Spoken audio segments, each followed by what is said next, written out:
So, you've been here how many days? Three? Three. You've been here 3 days. Are you bored yet? No. Good. Shocked. Shocking. Okay, first of all, introduce yourself. Hi, I'm Zannah, aka Not Just Blonde, on YouTube. Subscribe. I'm a friend of Erica's from when she lived in London for like 3 months. Yeah.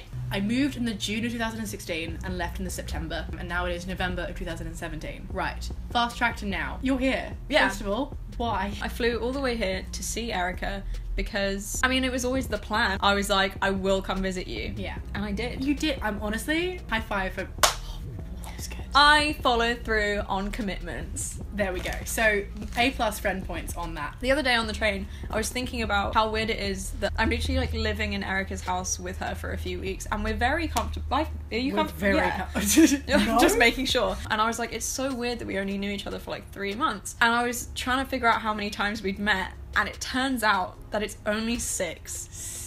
We met six times, and now I've flown to Australia to live with you for 2.5 weeks. We were saying it's like borderline concerning. Yeah. Most people I've met 6 times, I would not fly to the other side of the world to see. It just didn't occur to me that I'd only met you 6 times. Our goodbye was one of the most emotional things. Yeah. I've said goodbye to a lot of people in my life, and that was one of the most emotional ones. It was hard. That's kind of why I asked you, because when we realised that we'd only met 6 times, I asked, like, do you think if you had stayed in London we would still be friends, or it would have been one of those like friendship flings? We got so close so quick, and I think a lot of stuff like that burns out really quickly. Yeah. I think you going away sustained our friendship better than it would have done if you'd stayed. That's really interesting. I can imagine that your life is probably filled with a lot of like really short, intense bursts of things, rather than like what most people experience. I think another big thing is you give yourself to a lot of people really quickly. I want to be friends with people, so I just go, here, have all of my information. And that's both damaging, but feels good, because it means it feels like you can catch up on a friendship in that short amount of time. But when you leave, it hurts, because it means you've given a piece of yourself to someone. Which I think what made our goodbye really, really hard. We knew each other pretty darn well. We bonded very quickly. I'm sort of like you in that I give a lot of myself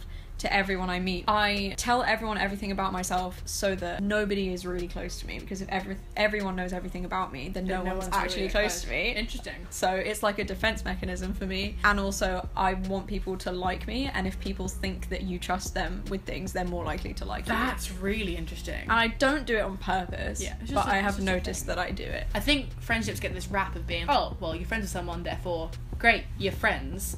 Whereas the layers at which you can be friends with someone are so varied. Friendships are massively oversimplified and downplayed. I hate the phrase, they're not just friends, because it's like, just as if it's like lesser. Less than.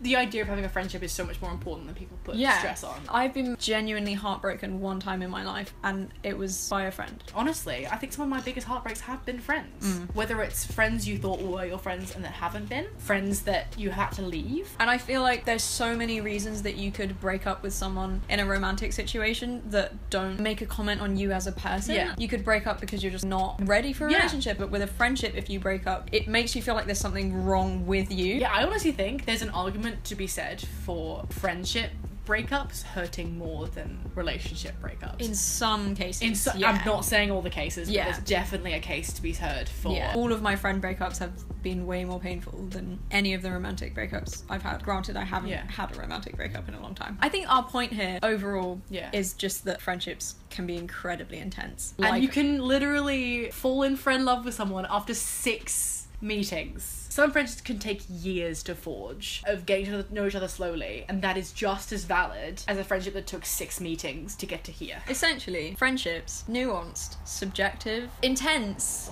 and serious and undervalued. Undervalued by the general public. By the general public. Is that a good enough video? I think that's pretty solid. I will see you very soon. Again, I don't know why I did that.